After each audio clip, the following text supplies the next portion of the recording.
It starts out as a, pure mercenary money gig.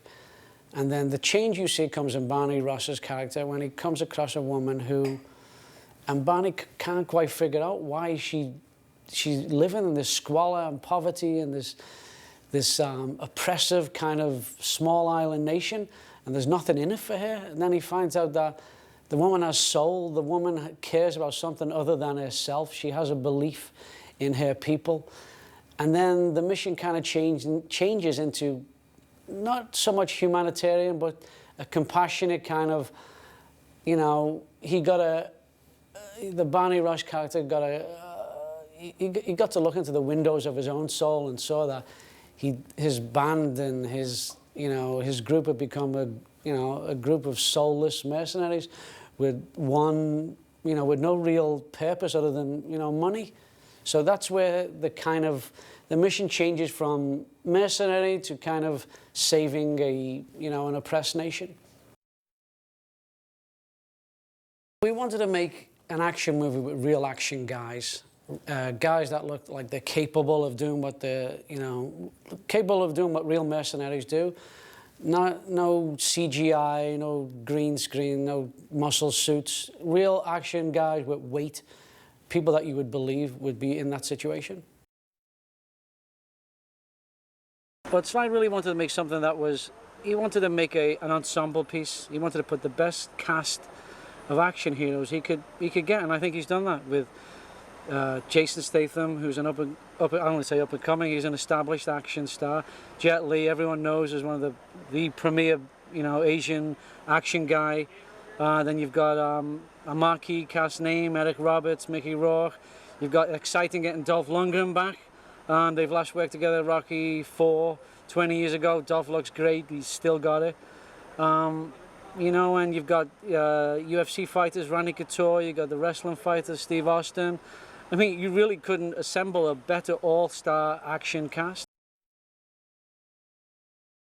I didn't just cast it. He auditioned these guys, and and he looked at their past roles and what they've done before, and they pulled it off. There was no dead weight in this film, and you have all these guys. There's not one lightweight in there. You wouldn't want to meet any one of these guys in a dark alley.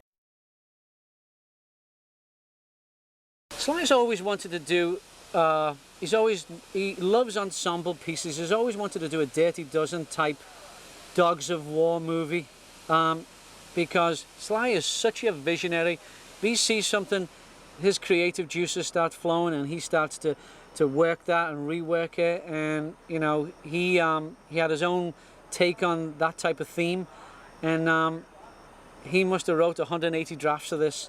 And he writes longhand, he doesn't use a computer. So he really, really focused on this. Sly's an actor's director. He will, he knows what they're going through, he knows what their concerns are, what their fears, what they may be a little nervous about, what they may be a little insecure about, and he's good with them. He really is. He listens to the actors, and that's one of his main talents as a director. When he sets out to do a film, action is secondary. It has to have heart and story. They're the two main things. He's always taught me, if you don't have heart, you don't have story, you don't have a movie. The action's secondary. The action is, it brightens up, it enhances, and it solidifies the heart of the story, but it is not the main, it's not the main beat of the movie, it's the heart. And that's, Sly will always do a movie that's got heart. If it has no heart, he doesn't want to be involved in it. You got the likes of Steve Austin and Randy Couture, who are real-life fighters, wrestlers, MMA guys. You've got Dolph Lundgren. He was a martial artist. He's an actor, but he's also a professional fighter.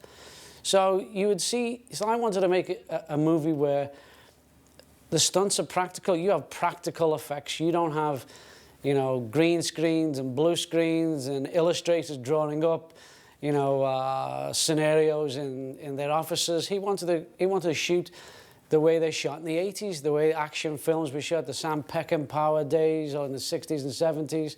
He wanted to shoot a real, as you see it, action movie.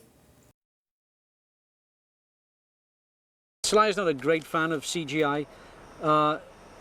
and you'll see Jason Statham hanging out of a plane, a real live Albatross plane, out of the nose of it, going 200 miles an hour. It is shot so well. Sly shot is so realistic because it is. People think it's CGI. It is not. It is a practical effect.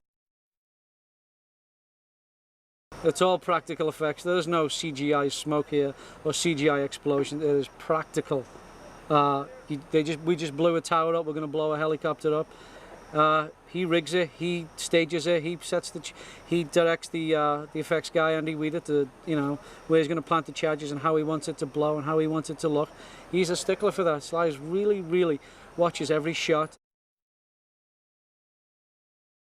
That was what Sly wanted to do all along, put together a all-star cast in a action-packed, all-out, dogs of war type film. And I'm hoping the audience will be surprised. I know there's a big expectation for this film, and I'm sure that's going to live up to that expectation.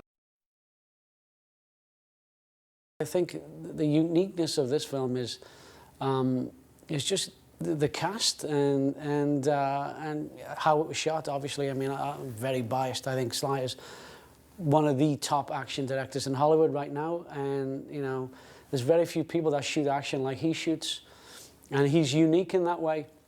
And that also, you know, that also lends to this movie. It's the special, you know, nature of this action film is Sly's directing. If you're a fan of an action movie, you will be hard pushed to find another movie that has this much action in it. I've never been involved in a movie that is wall-to-wall action. You have everything in it, from planes to fighting to guns to hand-to-hand, you know, and you know, it's all smart action, and it's all action that I think is very organic to the eye.